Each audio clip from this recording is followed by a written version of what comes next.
Willkommen bei meinem Maltutorial. Und zwar möchte ich heute in Aquarell ein kleines Rotkehlchen mit euch malen.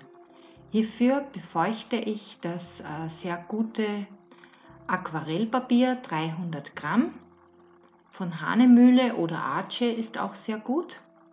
Ich habe eine kleine Skizze vorgezeichnet und zwar die Umrisse des Vogels und den Ast habe ich mir eingezeichnet. Ich arbeite bei diesem Aquarell sehr zügig, nass in nass, damit ich sehr schöne Verläufe habe und am Schluss arbeite ich dann die Details aus. Folgende Farben braucht ihr dazu.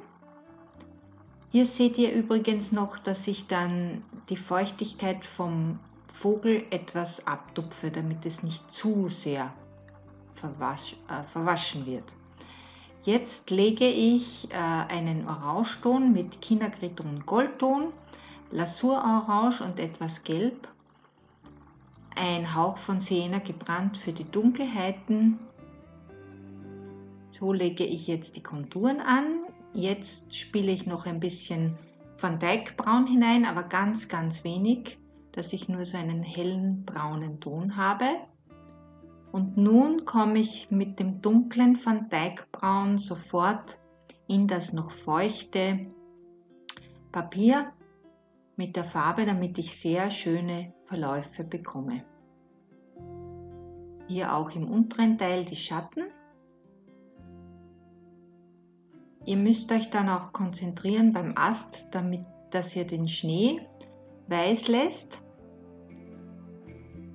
Ich arbeite hier nicht mit Maskierflüssigkeit, sondern lasse es wirklich frei.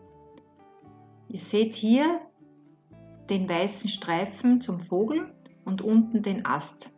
Auf das müsst ihr euch ganz fest konzentrieren, dass ihr nicht bis zum Vogel die Farbe dazu malt, sonst habt ihr hier keinen Abstand.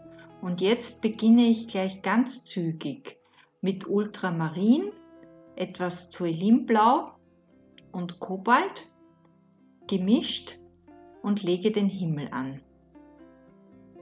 Ich mache die Konturen beim Vogel sehr genau und ihr seht, ich lasse hier einen Spalt weiß frei oben. Das gibt dann einen ganz besonderen Lichteffekt.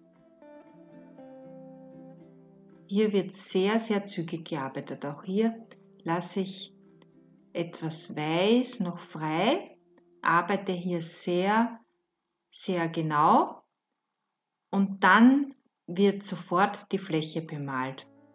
Also ja nicht zu viel antrocknen lassen, sonst verwascht sich die Farbe nicht.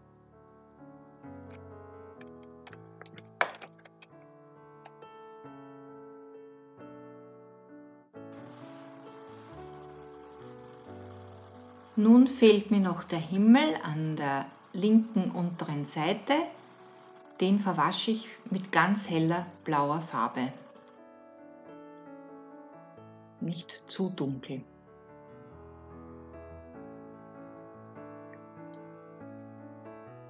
Die Farben, die ihr dabei braucht, sind wirklich nicht sehr viele.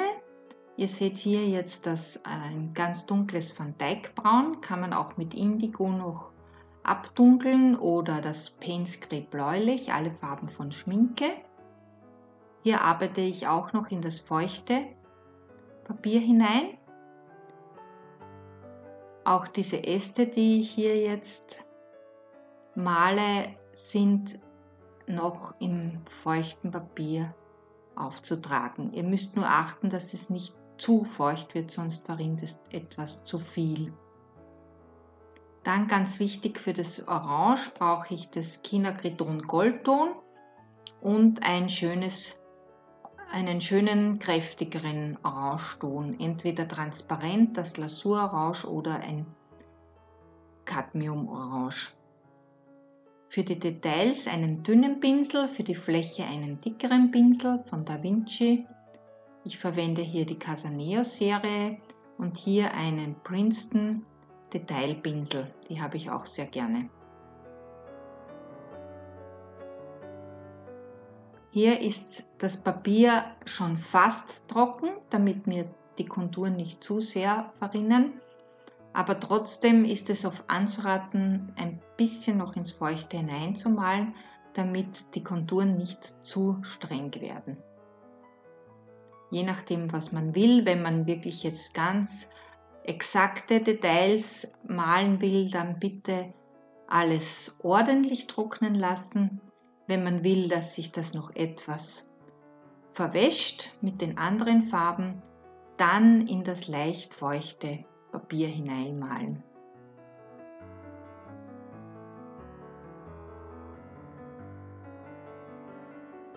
Hier verwasche ich noch mehr die Farben. Das ist ein trockener Fächerpinsel von Da Vinci.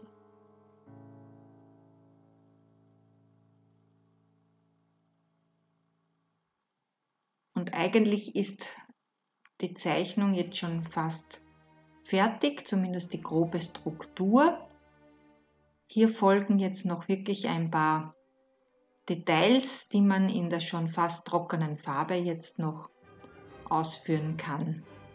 Noch ein paar Äste im Hintergrund, ganz, ganz hell, sonst kommen die Äste zu viel nach vor.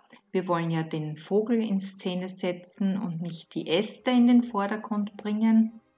Das ist ganz wichtig.